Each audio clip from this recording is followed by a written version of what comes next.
Bueno, oficialmente comienza el primer bloque de Crónicas Marcianas, ya estamos súper listos. Tenemos a nuestro primer invitado que está ya aguardando para salir al aire y mientras les vamos comentando que el próximo viernes 3 de octubre a las 20 horas se va a realizar en el Cine Gomont, Avenida Rivadavia 1635, una función única de La Imagen Santa, documental dirigido por Pablo Montlau, y la función contará con la presencia del director, los protagonistas e invitados especiales. Así que bueno, con motivo de esto tenemos a Pablo en línea. Pablo, te agradecemos mucho que te estés tomando un tiempo para charlar con nosotros. ¿Cómo estás? Hola, ¿cómo están? ¿Todo bien? Bien, muy contentos y también nada, como yo particularmente conmovida. Hoy en la mañana estuve viendo la película y la verdad como un montón de cosas como con ganas de charlar con vos. Primero, bueno, nada, saludarte, decirte bienvenido y que nos cuentes un poco cómo te estás preparando, siendo que estamos en el mes del aniversario de la muerte de Gilda. ¿Cómo crees que va a estar siendo recibida la película la semana que viene? Bueno, espero que bien. La verdad es que estoy en contacto con muchos fans, ¿no? De Gilda y bueno, obviamente con toda la gente que participó en la película y hay mucha expectativa. Bueno, a través del Instagram también de la película hay mucha gente ya sumándose y participando y preguntando a dónde la vamos a dar en el interior, cuándo la vamos a pasar, cuándo hay otras funciones, porque por ahí justo el 3 no pueden. Así que nada, en ese sentido contento por el recibimiento y bueno, y esperando que llegue el día. Espectacular, la verdad, muy lindo. ¿Sería la primera vez que la estrenás? ¿La primera vez que ve la luz la película o ya viene teniendo un recorrido? No, la película ya viene teniendo un recorrido por festivales de cine. Estrenó Ujú. hace un poquito menos de un año, el año pasado, en el festival, el estreno mundial, como le llaman, porque el primer estreno fue en el Festival Internacional de Cine de Mar del Plata el año pasado. Estrenó en la categoría de panorama argentino. Ahí tuvo sus primeras 3 funciones. Después tuvo funciones en un festival de cine en Uruguay a principio de año. Estuvo también en otro en Río Negro, en Rosario, uno en Estados Unidos. Tuvo un recorrido por varios lugares, por suerte. Así que nada, se estuvo viendo en algunos lugares, pero este sería como ya el estreno en Capital Federal, digamos, ¿no? Ya medio abierto a todo el mundo que quiera ir, sacar una entrada e ir. La verdad es que, bueno, le decimos a la gente que está del otro lado que la recomendamos muchísimo, que no se pierdan la oportunidad, que vayan a verla, que es una película, la verdad, muy amena, muy llevadera y también que tiene una connotación ahí simbólica muy importante. Te quería empezar a preguntar un poco sobre la decisión de... nada, cuando vos decidís que vas a hacer una película y que vas a hablar de Gilda, me imagino que en principio te encontrás con un montón de dimensiones con las que podés atravesar la película y lo primero que me llama la atención de verla es la decisión de tomar la simbología de la Gilda canonizada, santa, y trabajarla a partir de ahí. Me parece que hay algo muy bien logrado y me parece que también con figuras como Gilda, es muy fácil desviarse del camino cuando, por ejemplo, tenés uno de los entrevistados es Leo García y no sabés que Leo García estuvo obsesionado con su música y que en un momento compró los derechos y quería sacar un disco de Gilda pero cantado por él, ¿no? ¿Cómo haces para no irte, ¿no? Para no desviarte y para quedarte con esto, con la imagen de la Santa Gilda? Bueno, es que a mí lo que pasa es que a mí siempre me interesó mucho la figura de Gilda, Ujú. justamente desde ese lado, desde su canonización popular, ¿no? Como que creo que en un momento de mi vida más joven, más saliendo de la adolescencia, empezando la juventud, tuve como un momento en el cual me interesó mucho esta cuestión de la canonización popular, ¿no? De ciertas personas, ciertos argentinos, ¿no? Y cómo tenemos tantos santos populares. Ujú. Y Gilda, lo que me pasaba con Gilda es que era, bueno, contemporánea, ¿no? A nosotros, digo, yo me acuerdo cuando Gilda tocaba, me acuerdo cuando falleció, eh, nada, qué sé yo, iba al secundario, viste, qué sé yo, como que nada, en algún punto la sentía un poco más cercana, entonces me interesaba eso, ¿no? Cómo la gente veneraba a una cantante de cumbia y depositaba tanta fe, tanta intención en su figura. Entonces, bueno, cuando empecé a estudiar cine, siempre tuve como ganas de hacer algo alrededor de la figura de Gilda.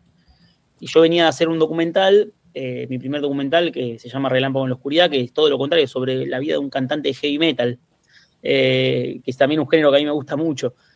y tenía como la idea picando ahí de hacer algo sobre Gilda y pensando cómo lo podía hacer, y me pasaba esto que un poco dijiste recién, que abarca demasiadas cuestiones, pero lo que me interesaba a mí puntualmente, que es la devoción y la fe de las personas en ella, me parecía como un tópico un poco muy personal de cada uno, ¿no? La creencia. Entonces no sabía bien por dónde agarrar. Sentía que era demasiado grande lo que tenía que abarcar y que no podía concentrarme en una o dos personas nada más.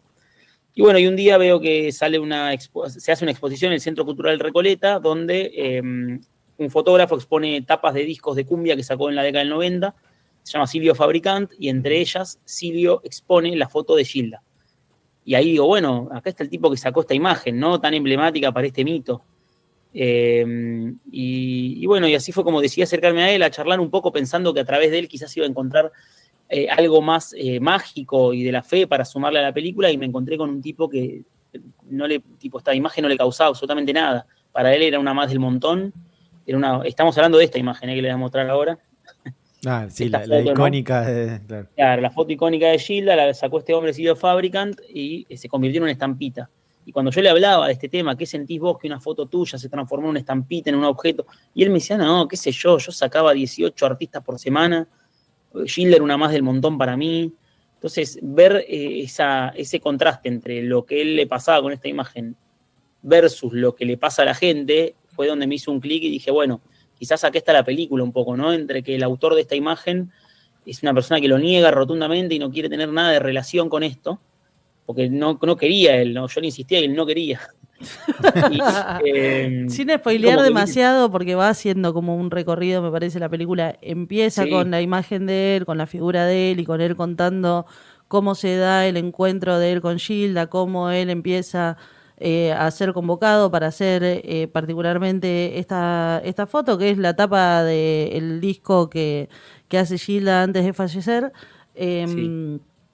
Y yo siento que no sé si es trabajo tuyo, pero como que lo vas convenciendo. Lo que pasa un poco con Silvio es que a medida que yo lo empiezo a filmar un poco, él me deja ir a filmar y me da bola y está todo bien, pero yo no podía atravesar como cierto umbral de él, de creencia. Claro. Bueno, de hecho, él lo repite todo el tiempo, ¿no? Como fui yo, o sea, me tocó ser a mí porque era el primero en la lista, porque era el que siempre sacaba las fotos y porque estaba ese día ahí.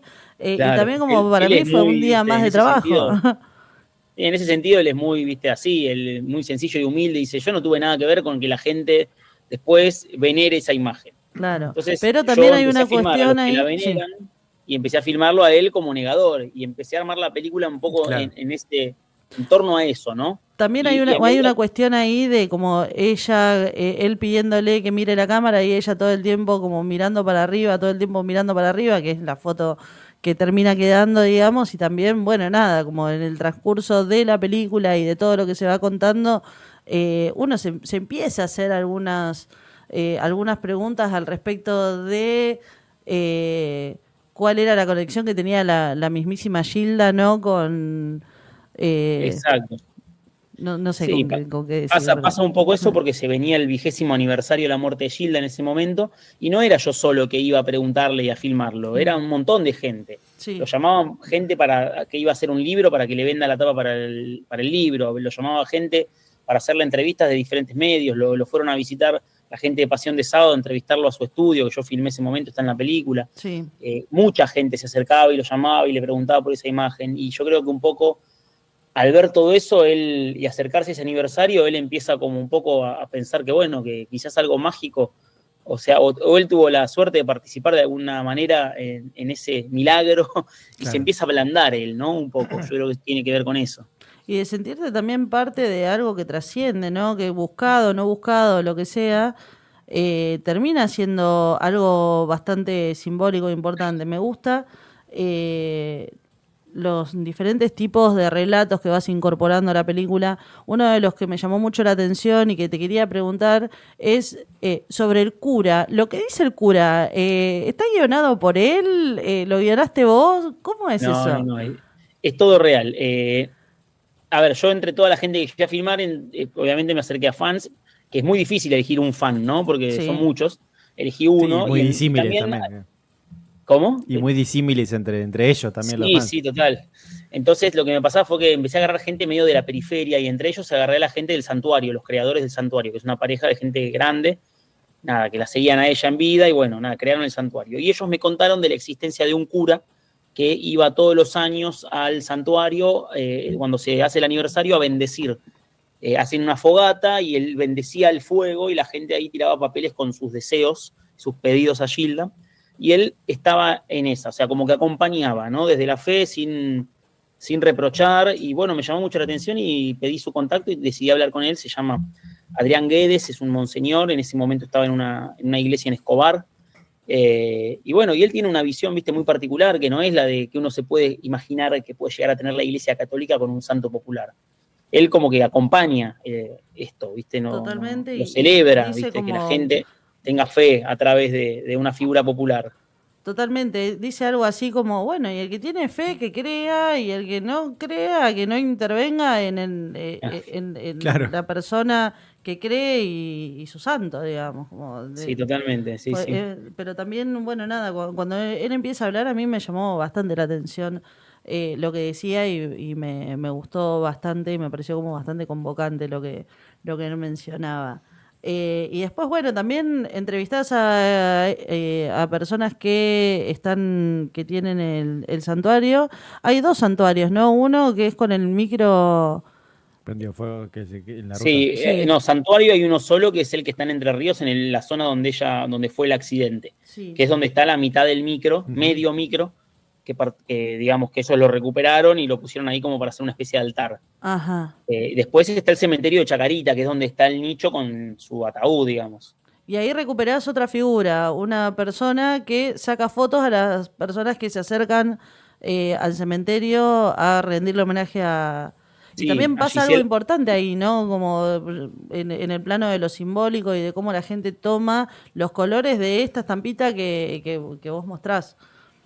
Sí, me encontré con el trabajo de Gisela Bolá, que es una fotógrafa, que había hecho una muestra también por esos años, cuando yo empecé, que se llamaba, creo que se llamaba Gilda, la banderada de la bailando. No me acuerdo cómo era el nombre bien de la muestra, pero bueno, era una muestra que ella no la firmaba con su nombre, lo firmaba como una cooperativa de fotógrafos a la que ella pertenece. Sí. Entonces yo no sabía quién era el autor o la autora de estas imágenes, y eran todas imágenes relacionadas con esta de Silvio Fabricant, ¿no?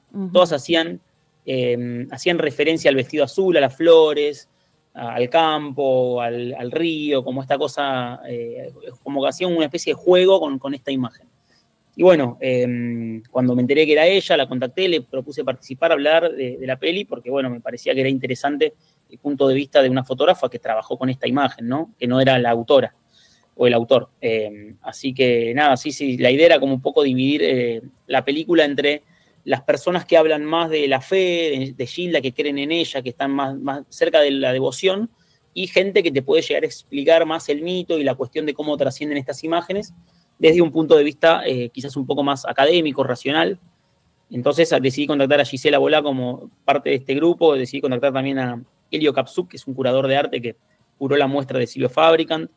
Decidí contactar a Alejandro Margulis, que es un escritor, biógrafo, escribió 2 biografías de Gilda, para tratar de tener gente como que esté en el medio, ¿no? Que conozca el mito, que lo trabaje, y que a la vez tengan una pata para explicarlo de manera un poco más racional, porque lo que me pasaba un poco con los fans y con los devotos es que todo por ahí se reduce a una experiencia demasiado personal. Claro.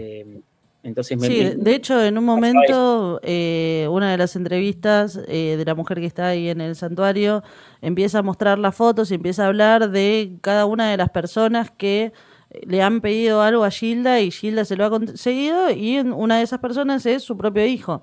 Y eso también, viste, como es bastante movilizante. Sí, porque la gente tiene una fe en ella, que es...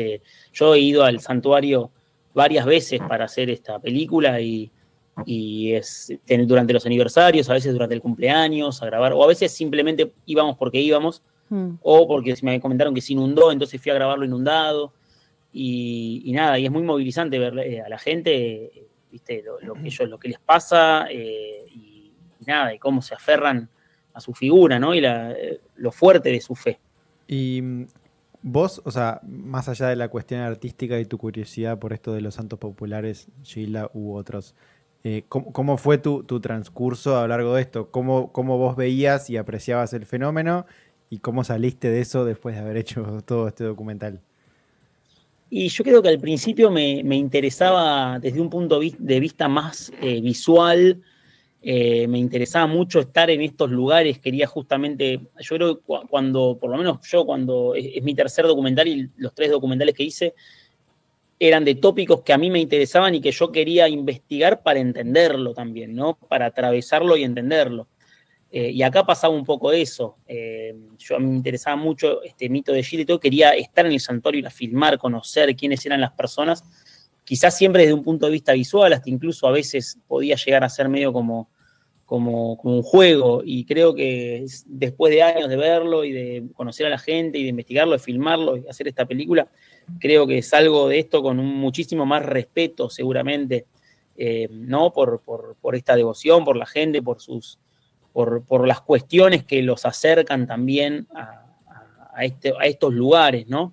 Que convengamos que la gente se aferra a este tipo de figuras de Gilda o a cualquier santo o a cualquier devoción, ¿eh? Uh-huh. No solamente por cuestiones muy personales que generalmente tienen que ver con necesidades de cualquier tipo, ya sean económicas, laborales, económicas, de amor, de salud, ¿viste? Entonces como que hay algo así de eso muy, muy presente que con el correr de los años lo he visto y es muy movilizante, ¿viste? También ir y ver a la gente que realmente se emociona y llora.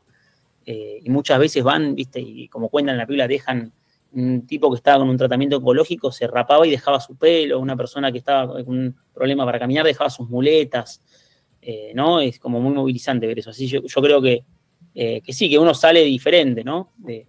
Entendiendo, o por lo menos entendiendo una parte, y bueno, es muy diferente. Una cosa que me gusta de la película es que creo que le escapas un poco a esta cuestión medio fetichizante, ¿no? Porque creo que no caes en un recurso que hubiese sido muy fácil de agarrar, que es el archivo. De hecho, la figura de Gilda prácticamente no aparece. Sí aparece mucho simbólicamente, aparece mucho en murales, en fotos, en estampitas, incluso, bueno, la propia gente imitándola, y también yo creo que, no sé si lo pensaste o no de esta forma, pero tampoco aparece la música de Gilda todo el tiempo, no se escucha la música de Gilda todo el tiempo, y creo que se logra bastante bien esta cosa de entender la dimensión del símbolo, de la figura de Gilda como símbolo, como algo trascendental, a pesar de su música y a pesar de todo eso. Sí, total. Una de las premisas cuando empezamos esto era justamente no caer en la biopic de Gilda, ¿viste? Uh-huh. Nosotros no queríamos contar la historia de su vida, de su carrera, de cómo empezó. Creemos que esa historia es una historia que fácilmente cuando nosotros empezamos no se había hecho la película de Gilda, por ejemplo, todavía. Mirá. Pero ahí al poco tiempo estrenó. Entonces, como que ya esos productos ya existen. Si uno quiere saber sobre la vida de Gilda, hay millones de informes de televisión en YouTube colgados, y además hay una película hermosa hecha por Lorena Muñoz, que actúa en Natalia Oreiro. Así que nada, nosotros queríamos ir por otro lado, por el lado de no su carrera, su vida personal, su música, sino por el lado de lo que le pasa a la gente con su figura y esta canonización popular, ¿no?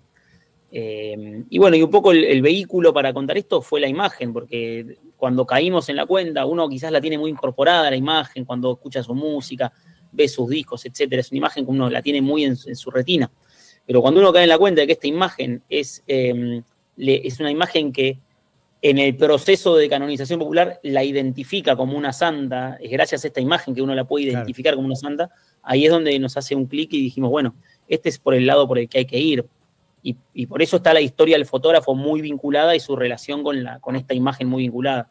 Pero sí, fue una decisión desde el comienzo, este tema, ¿no? De decir, che, bueno, esto no es la historia de Gilda, no es la vida de Gilda, tampoco es la vida del fotógrafo, sino que es la relación entre su imagen y el fotógrafo y su autor, y cómo la imagen interpela toda la sociedad, ¿no? Y se transforma en parte de nuestra memoria colectiva. Otros de las entrevistas que tenés una persona que forma parte de un club de fans, y también tenés a la persona que trabajó con ella en la disquería. Hay una parte muy linda de la película que me gustó, cuando él está hablando y mostrás imágenes de una disquería, ¿no? Gente eligiendo CDs en las bateas y el CD de Gilda ahí saliendo. Me pareció como muy, muy linda esa decisión estética. Sí, grabamos, bueno, queríamos, una de las personas que entrevistamos también es Cookie Pumar, que es el dueño de Leader Music, hoy en día es Leader Entertainment, que es la discográfica, digamos, una de las discográficas más grandes que existe en el país, y en los 90 era furor porque tenía todas las bandas de cumbia más grandes. Gilda venía de otra discográfica, un poco más chica, y se sumó a Leader Music para grabar su último disco y luego ya fallece siendo artista de Leader Music. Ella se va de la discográfica que estaba antes de fallecer. Y bueno, decidimos entrevistarlo a Cookie Pumar porque él es un poco bajo su liderazgo, digamos, que esta imagen se realiza. Entonces queríamos saber cuál era el punto de vista también comercial, ¿no? Con esta imagen, porque también parte de la premisa que teníamos es que esta imagen es una imagen que fue pensada y creada meramente como un objeto comercial, como es la tapa de un disco. Claro. Fue pensada para salir a vender. Tenían que de alguna manera, viste, dar una imagen impactante y salir a vender, y queríamos saber cómo había sido ese proceso, esa selección, el porqué de toda esta cosa de la corona, de la mirada del cielo, del vestido. Y es muy interesante, es algo que por ahí no se habla mucho en la película, pero porque me lo dijeron incluso después de haberlo entrevistado, alguien me dijo, ¿sabés lo que pasa? El disco se llamaba Corazón Valiente. En esos años había salido la película Corazón Valiente de Mel Gibson.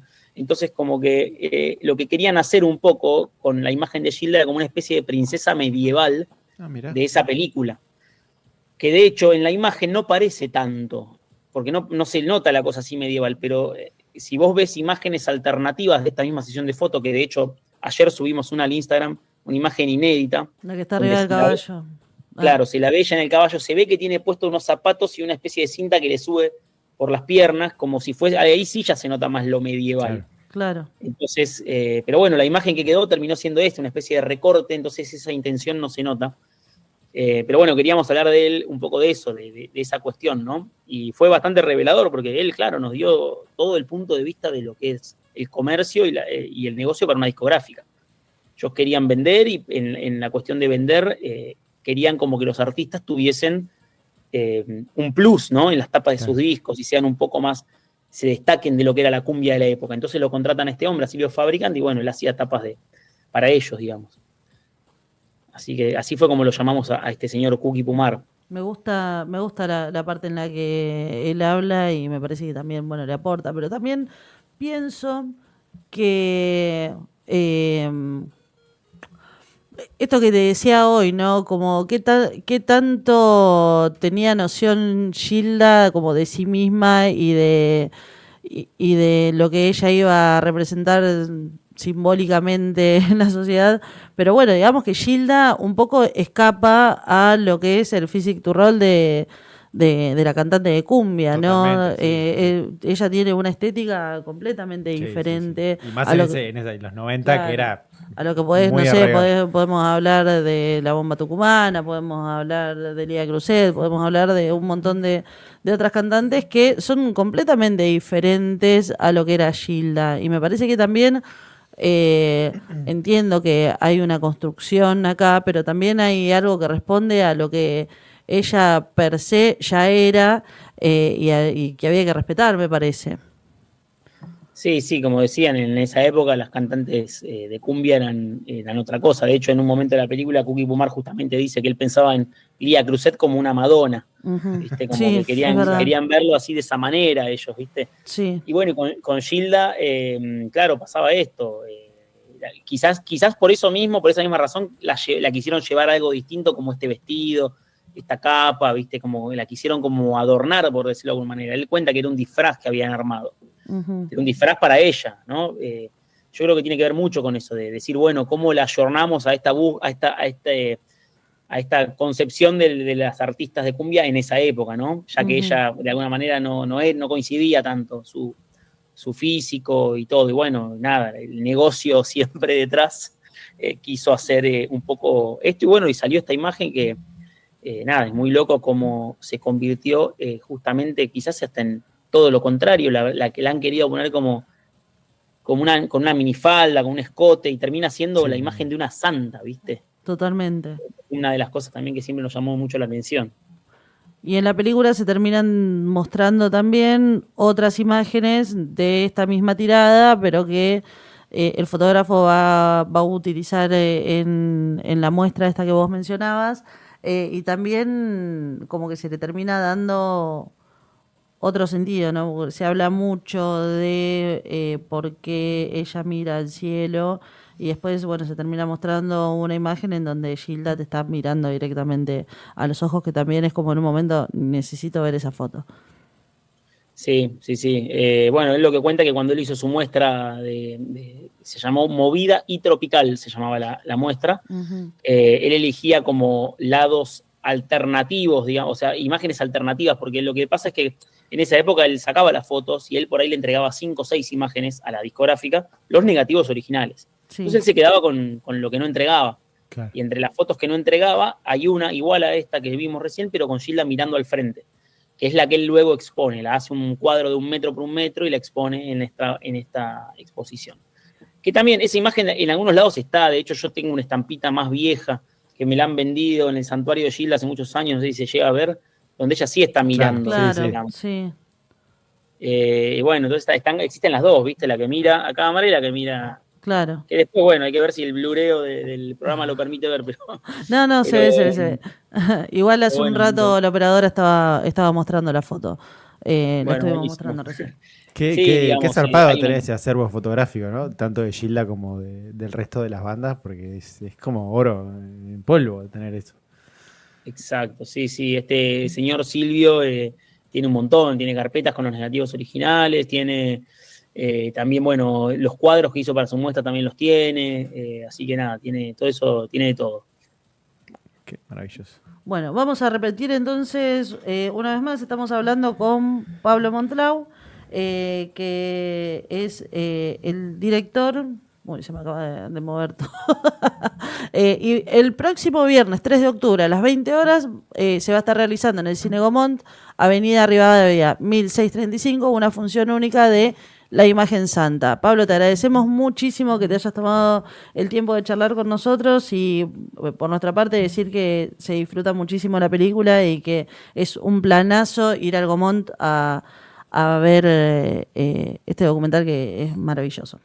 Bueno, muchas gracias a ustedes, la verdad, por las palabras y por el espacio. Es súper importante para películas como esta, este tipo de espacios para poder difundirla, así que re agradecido. Estamos en un momento en donde hay que darle toda la mano que se pueda y sabemos que se está poniendo cada vez más cuesta arriba poder producir, poder llevar adelante este tipo de cine. Sabemos que, bueno, no sé, si tenés ganas por ahí un poco de hablar de eso, pero yo a veces tengo algunos amigos que también son directores y que se dedican a este tipo de películas y a veces les pregunto como, ¿no te cansás de tener que estar explicando todo el tiempo que es necesario que exista el Inca para que este tipo de películas puedan llevarse adelante y que para que haya mucha gente del otro lado que pueda tener acceso no solamente al cine comercial, sino a este tipo de propuestas también que son bastante importantes? No sé cómo es que te llevas vos con esto.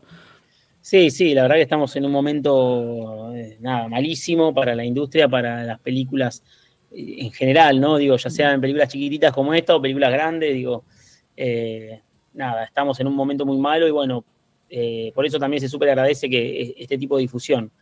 La verdad que sí, yo estoy queriendo hacer otras cosas y está cada vez más difícil, ¿viste? Uh-huh. Pero bueno, es necesario estar ahí en la trinchera explicando todo el tiempo y bueno, y hablando con la gente, ¿viste? Así que nada, es súper necesario que siga existiendo el Inca, que sigan financiando. Justo ayer o entre ayer y hoy salió la noticia de que también de que plataformas como Cinear Play y Cinear TV están también ya al borde de cerrar, lo cual es marísimo. Yo mi primera película está ahí, está en Cinear, la puede ver todo el mundo gratis solamente con hacerse un usuario. Te ves unas películas en Cinear que son una cosa de loco. Hermosas, aparte es una plataforma que no solamente pasa películas argentinas, sino que también restauran, podés ver películas viejísimas Digo, yo cuando estudiaba cine no existía, me hubiese, pero encantado poder, viste, te mandan a ver una película, entras ahí la ves gratis con tu usuario nada más. Man. Y nada, es importantísimo difundir el cine argentino porque es difundir nuestra cultura y nuestra identidad. Y bueno, yo creo que un poco también la película habla de eso, ¿no? Habla Sí, total. muestra un poco de nuestra identidad, ¿no? Nuestra identidad como argentinos de venerar, ¿cómo se llama? Estas figuras, sacralizar ciertas figuras que nos pasa mucho, no solamente con Gilda, nos pasa con un montón más. Ni hablar de Maradona, ¿no? Sí, obvio, definitivamente. Pero así que imagínate, digo, es una película que termina hablando un poco de nuestra identidad y nuestra cultura, así que es fundamental salir a defenderla. Bueno, te agradecemos muchísimo y te mandamos un beso grande y estamos ansiosos por ver cómo es la recepción de la película y cómo termina siendo ese estreno acá. Bueno, muchas gracias nuevamente a ustedes. Bueno, Adiós. Gracias, Pablo. Bueno, y nosotros nos vamos a la tanda escuchando Fuiste de Gilda, gracias a nuestra querida operadora. Adiós.